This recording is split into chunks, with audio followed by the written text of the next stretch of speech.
Transformer Hitler en femme. Dans un livre à paraître en septembre, un universitaire anglais révèle que ce projet fou aurait germé dans l'esprit des services secrets britanniques pour venir à bout de la folie meurtrière du dictateur. Ce plan prévoyait de dissimuler dans ses repas des hormones féminines qui auraient réduit son agressivité. Lionel Feuerstein et Stéphane Guimau sont nos correspondants en Grande-Bretagne.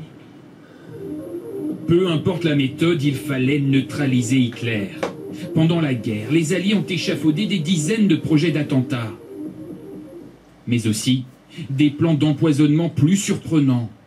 Selon cet historien anglais, les services secrets britanniques voulaient rendre le Führer doux comme un agneau.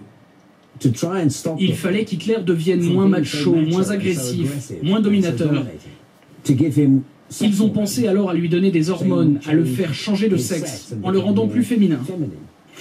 Selon ses recherches, les espions de Sa Majesté voulaient glisser des œstrogènes dans les repas du Führer.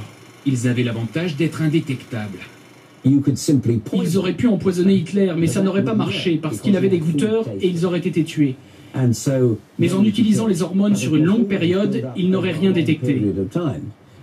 L'espionnage aurait élaboré d'autres plans fumeux, comme par exemple des fleurs empoisonnées offertes au dictateur.